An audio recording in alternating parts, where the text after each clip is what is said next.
Hey guys, Lori here at Loops and Leather. Thank you for joining me today. I wanted to share the project that I'm currently working on. This has been the Impossible Warp. That's what I'm naming this video, because I did not realize the challenges that I would face weaving linen and cotton linen blends on a jack loom. I had gotten some cones of, let me get this. This one is hemp linen. It's like this taupey color. And I had gotten, this is a cotton, kind of a boucle, which I really like. It's going to be super absorbent. It gives some texture. Hopefully you can see that. And then I had gotten this cone. This is also linen. I warped up 9 towels worth warp on my warping board. Chained it. Everything was going great. Got it wound onto the back beam, slayed the reed, got the heddle. Everything was fabulous. The tension was wonderful. Like it was probably one of the best warps that I've put on a loom. Like I was so happy because, you know, warping can be really challenging. And so, you know, to have it go so smoothly, I was just tickled. So I start weaving, and lo and behold, linen does let me just show you linen on a jack loom. So let me see where I ended. Yeah. So I'm going to zoom in here so you can see my dilemma. Hopefully you can see this close enough. When I am changing the lift up, because this is a table loom, so I've got levers. When I change the lift up, even though the shafts are up, the tension on linen doesn't work right. It is not like anything I've worked with before. This has been a nightmare. So I literally have to take one of my pickup sticks and push down the bottom shed. And then I put the reed back, and I still have to come through and make sure it's clear. And I end up with these little loops all along this pattern. This pattern I got out of Handwoven magazine, and I'll put the information in the comments of the video. It's almost like a Huck lace almost for towels.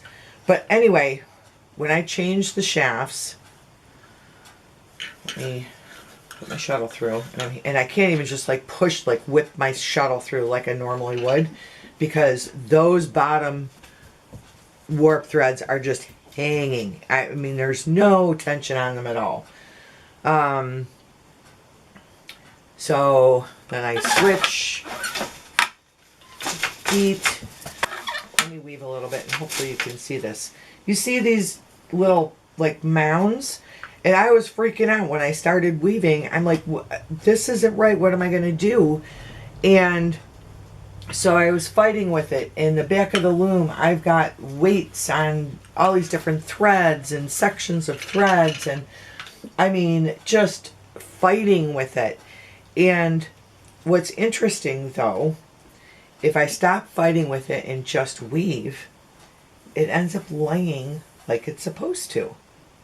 I don't get it. I don't get it.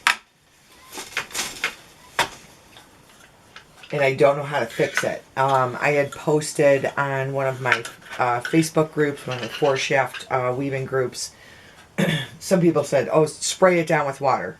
Well, I tried that, and I ended up with wet warp.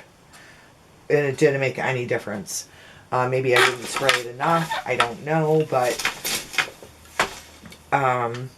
you know, that really didn't change what was happening. I've tried doing a tighter tension on the warp, you know, like cranking. I actually broke 2 warp threads trying to make it that tight, and I've had to babysit those the entire way through this towel weave. I tried making it tighter. I tried making it looser, so that it wasn't. Someone said that they had the same problem, and it was because they had their warp too tight. So I tried it looser, which didn't resolve it at all. So this warp and I came to an agreement that I would just mess with the shed on every pass and keep weaving, and it would behave. Whoops. I have my tape measure here attached along the side of my warp, because this is how I measure the length of my towels as I'm going. I make them like 34 inches long, including the hem. So I do like about an inch of plain weave to get about 34 inches total length. And then when it shrinks, it's probably going to be somewhere around the vicinity of 32 inches when it's done, because cotton and cotton linen, it all shrinks significantly. That's what it blooms. The fibers all pull together. It you know, pulls your pattern together in all of your warp and weft. So a lot of times when you're weaving, you're like, gosh, it looks so loose. But once you wash them and dry them, all of those fibers bloom and kind of open up, and it makes a nice tight weave. But I use a tape measure, and I'm not. I use these hair clips. They just snap. I got, I don't know, like 20 of them or something for $2 or $3 at Walmart. But they're super handy. There's no sharp edges. There's no burrs or anything that's going to catch on my fibers.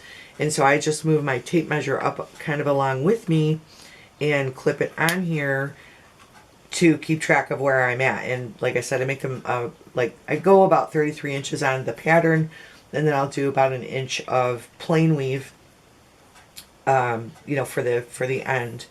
I leave fringes on my towels, and so I hem stitch in between each one.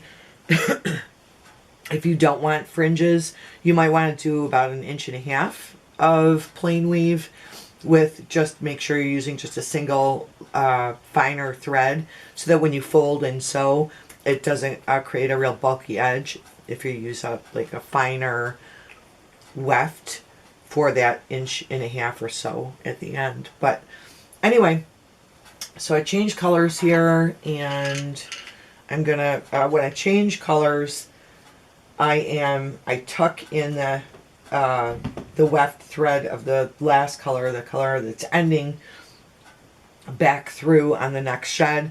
But then I start from the opposite side.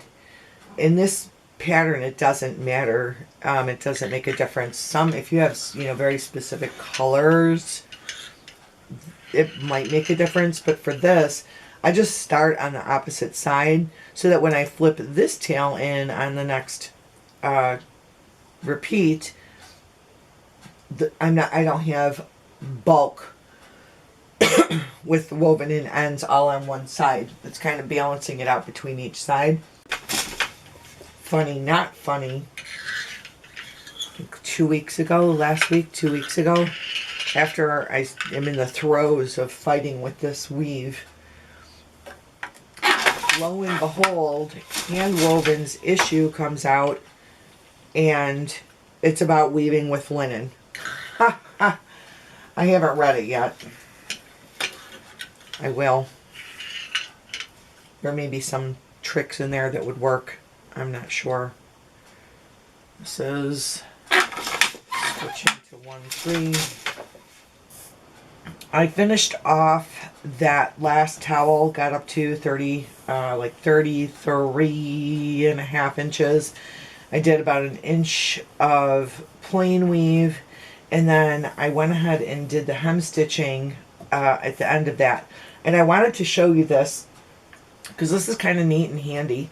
It makes it a little bit easier on us when we're trying to do all this hem stitching. All right, so I'm just doing 1, 3, 2, 4 on the shafts, alternating for about an inch, and trying to keep my tension in line with the last towel. When you're starting a new one, your draw-in can get a little bit weird. So you just have to make sure that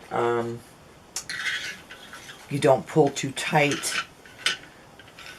And I just use a pickup stick between, because that's just about how much space I need to cut for the fringe. I had a couple where I used cardboard strips instead, and that works too, but this is just easy and quick, and it's easy to pull it out. Let me get about an inch on here, and then I'll show you the hem stitching that I do.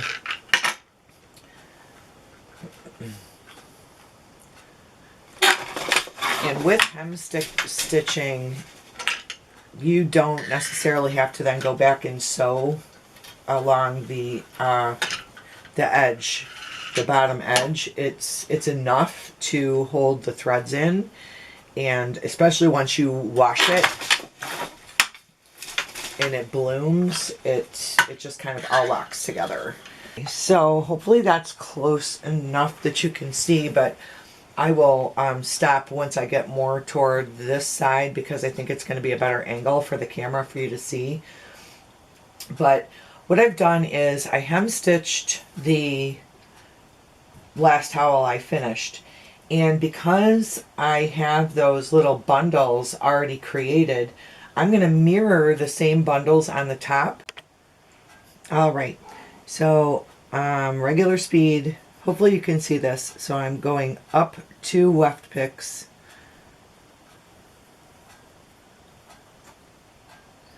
then I go between this bundle, up between these bundles, and I want to make sure that my needle is going through the loop. So you're basically kind of making a overhand knot. Wow, I don't know if that's an overhand knot. Good heavens, I don't know. I'm not a knot person. I don't know what kind of knot that is. So up, through,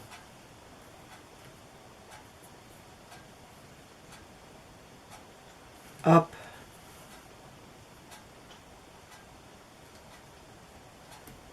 oops, through.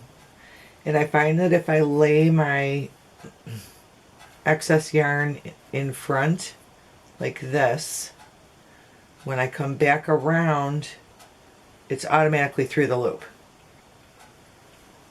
and it forms the knot. And I give a snug. You know, you don't have to pull too tight. You don't want to distort your weaving, but you do need it to be snug to hold all of those ends in place, you know, for use. So I just give a tug with stretchier yarns, wools, acrylics. The little like pull holes aren't as noticeable, but if you're consistent, it's almost decorative, right? And there are actually some decorative hem stitching techniques which I am going to explore, because I think hem stitching is kind of cool, and it's just that little subtle difference that, I don't know, it just adds interest. And if you can make it a little more decorative and not so utilitarian, it's, you know, it's kind of a cool thing. So there are a couple of techniques I want to try, and when I, you know, get there, I will, you know, be happy to share different hem stitching techniques. I think that would be a good video to do. You can really kind of get into your zen doing this. I don't mind doing it. Some people detest it, but I kind of like it. Very repetitive and fluid. So, all right. So I am going to go ahead and finish this. I'm using the cotton boucle for the rest of this towel. It does appear to be the last towel on this warp. And when I get done, I will be back for the wind off, which is the best part. We all know that's the best part. So, all right, I will be back with y'all in a little while. Bye-bye. What did I end up with? Oh my gosh, yards and yards. Okay, hang on a minute. I've got 1, 2, 3, 4, 5, 6, 7, 8, 9,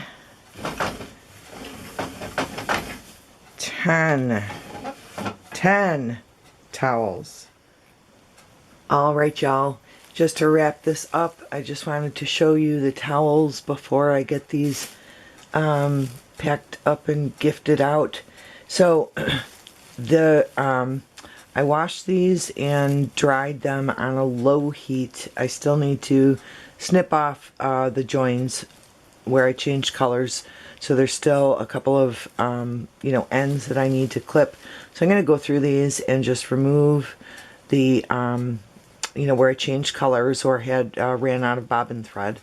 But all in all, these turned out really interesting because they're a lot softer and looser than what I've had in the past with cotton towels that I've done. But I really like them. They're soft, they're supple, and they should be super absorbent. And I love how this pattern turned out with this little bit of texture to it. It's not too much that it's going to snag on things, but it's, it gives it that textury feel. Great for absorbency, and they turned out really nice. So this one I did with the boucle 100%. There's one in here that's a little bit short that I'm going to keep for myself. That's this one. And I know that it was my first one because I had this long band of just plain weave at the beginning. I hope you can see that. The light's not great in here tonight. I apologize for that. It's just getting dark and I'm trying to get this wrapped up. So this one will be mine. I always keep the dud of the batch. But yeah, they turned out really nice. I'm super happy with it. Super happy. And they're just a nice neutral. They've got that taupey, shade and some tan and cream. And so, pretty much go with just any kitchen.